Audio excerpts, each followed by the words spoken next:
Hello, hello, everybody. Welcome back to the podcast. Hope you guys are having an amazing freaking week. So it is spooky season, one of my favorite times of all time, considering that we are, radiologic technologists and Tech Week is like around the corner. Can you believe it?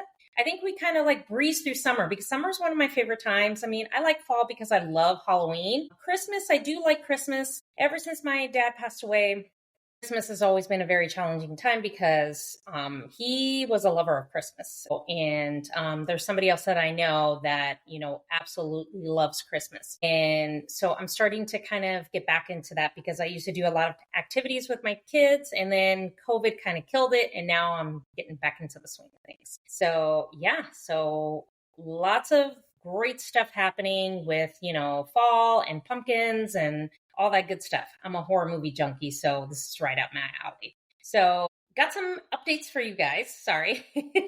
Yes, I don't like to stutter. So I have some things to kind of catch up. So this week I'm going to, if you didn't check out last podcast episode, I released a YouTube video on patient positioning. So make sure you guys check that out. So the link is in the show notes. Check that out, okay? It is really good, and I do a deep dive on patient positioning and why that matters, okay? So make sure you check that out. And also give me a follow on TikTok and Instagram. So, I post a lot of educational stuff on TikTok. It is my main platform because I love TikTok. Love TikTok. So, but I'm making sure that I also show up to Instagram, even though Instagram sometimes really makes me mad because, sometimes it's a hit or miss with that one. But I tend to post at least 3 times a week on Instagram. So make sure you guys, follow along there and check those things out. And make sure you subscribe to the podcast if you're new here. So I give you all the CT educational content, whether you're new, seasoned, retired, doesn't really matter. This podcast is for everybody, okay? But I do talk a lot about, educating the new technologies coming into our modality that have interest, travelers that need help, all the things we talk about it. We talk about all the CT things here, okay? So make sure you like, share, subscribe, send it to somebody that needs to hear it too, okay? So, and also if you want to get on my email list to know when I'm dropping episodes, when I'm dropping trainings, when I'm dropping anything, make sure that you check out my free 8-week checklist so you can get on the email list. And then I do have courses available that you can purchase. It's very affordable for everybody where I do more of a deep dive on the CT basics. So I do the most common CT exams. I do a rundown of A through Z on a crash course 101 on CT, and I do a contrast course. So make sure you guys check that out. Everything will be in the show notes. All right, let's dive into today's episode. So in today's episode, we're going to be talking about CT workflow that actually works. We know that our CT workflow is a shit show and it's a hot mess, okay? COVID has really changed the way we operate and the way our workflow is. And it's been like that for the last 5 years or so, okay? So the way most radiology departments operate nowadays is a little bit different, and it's not the same pre-COVID. Okay, so there's a right way to run a CT exams, and it's not how most techs are doing it nowadays. Okay, and I'm going to get into the nitty gritty about that. So I want you to remember this. CT is not about pushing buttons, because I know there's techs that feel that way, that it's just about pushing buttons and you don't have to care about anything else. And that mentality really grinds my gears, and it's one of my pet peeves. Okay. It's about flow. It's about making sure that you are in flow on how you're supposed to be doing things. So let me give you some prime examples, like verifying your orders, because we have a list, whether you use Cerner, you use Epic, you have a order list of, that's labeled by priority, the stats versus the routines, okay, and the AM stuff. So making sure that before you bring those patients over, you're verifying orders, making sure there's labs, making sure you're checking allergies, making sure that the diagnosis correlates with the order that is ordered, okay? The exam that's ordered. Because a lot of times we get some really wacky orders that make no freaking sense. And then we have to start calling doctors and clinics to figure out exactly what it is that they want, because 9 times out of 10, they don't even know what they want. They're just, pulling straws out of a hat. So making sure that you verify orders is super duper important. And then your patient care and education. So when you get your patient in the room to, do proper patient care, get them prepped and ready for the exam. Educate them about contrast, about the effects of contrast, how maintaining still, holding your breath if they're able to, giving patients instructions and education in terms that they can understand. Listen, patients don't understand all that medical jargon and all the mumbo jumbo that us and doctors and nurses tell them. If we explain it to them in simple terms, trust me, they will get it. If they are alert and oriented, they will get it. Okay. So making sure you educate them and then ask them if they have any questions, because sometimes patients do have questions. So it's important for us to make sure that we answer their questions to the best of our ability.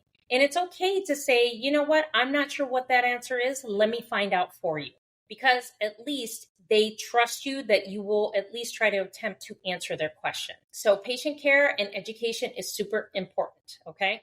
Now I'm going to give you a model here that I want you to remember. So scout, plan, scan, and review. I'm going to go over these, okay? So scout, making sure you're centering and positioning your patient properly, and use the damn laser light. I can't fathom on how many techs do not do this. And I don't know where you guys are learning this. Stop it, okay?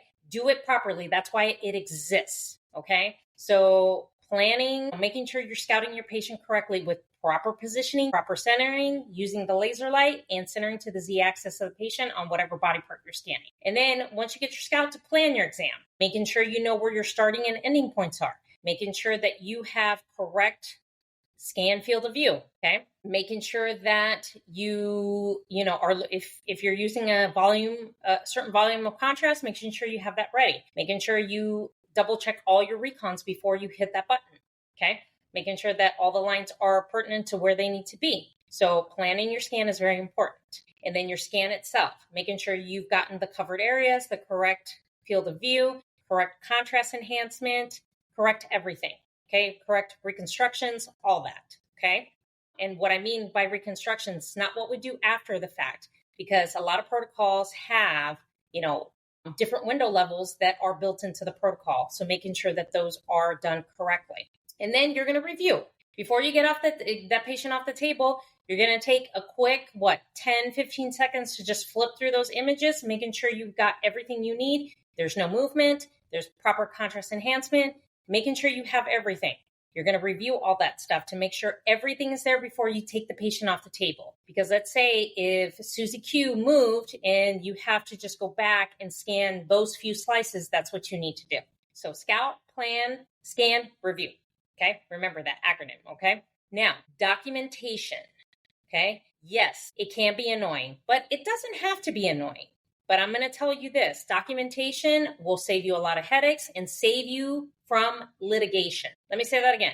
Documentation will save you from headaches and litigation, because when you document, that is very, very important, because you don't want anything to come back on you. If something happens during that interaction with the patient, something happens with that scan, something happens with contrast, document, document, document. It'll save your ass. Now, the last thing that I'm going to talk about in this podcast episodes, because I like to make these podcast episodes nice and short and digestible so that you can get all the information that you need. How to handle chaos. Okay. So when I talk about chaos, I'm talking about bad IVs, positional IVs. They're very iffy. When we're dealing with nursing, when it comes to delays and, the patient's not ready, or if the patient's intubated, or if the patient has medications running and the nurse can't bring them over. When we're running into issues with the scanner, when there's issues with the table, issues with the x-ray tube, issues with image quality, ring artifacts, things like that.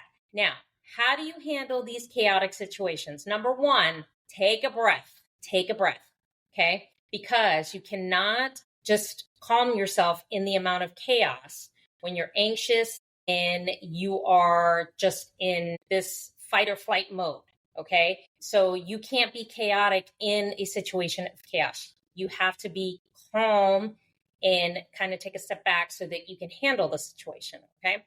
Okay, perfect example, bad IVs, okay? And I know that we should flush those IVs before we even power inject them, okay? And then checking them with a power injection of saline, a test injection, is always good practice. What I always tell technologists, if the IV is very iffy and you are not comfortable and it is not flowing well, make sure that they start a new IV, or if you're able to, restart it yourself. Okay. I can't tell you how many times I've done that. I've restarted IVs where I'm like, no, this is not good. Or get one of your coworkers to do a check on an IV.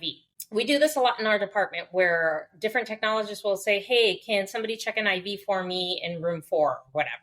We will do that just to make sure, because 2 people checking it is better than 1 person. So when you have delays with nurses, nurses that say the patient's not ready and this and that, take it with a grain of salt, because a lot is happening, behind the scenes, especially when patients are critical and the reason there's a delay and things like that. And I know turnaround times are a very big thing in almost every institution. I know they're harping on us about turnaround times. Okay.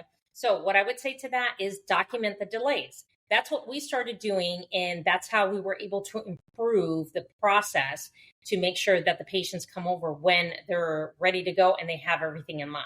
Okay. There are certain instances, those outliers where the patient gets intubated, the patient's really sick and they don't want to transport them. So you have to take those into consideration, as sometimes that is going to delay the exam.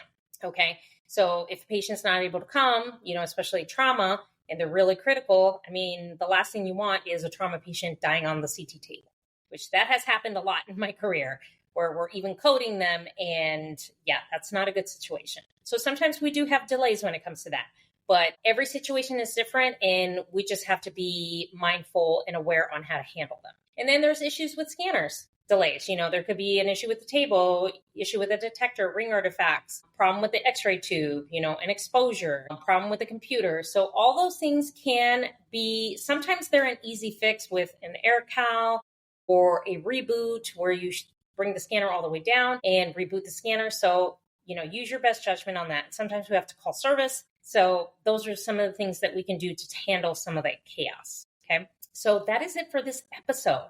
I hope this episode was insightful. So like I said, share it with somebody that needs to hear it. Subscribe to the podcast. Make sure you check out the show notes for courses that I offer, links to socials, and link to the patient centering video that I did do on YouTube. So make sure you guys get in on the action on that. Okay. So thank you so much for joining me on this podcast episode, and I will chat with you guys next week.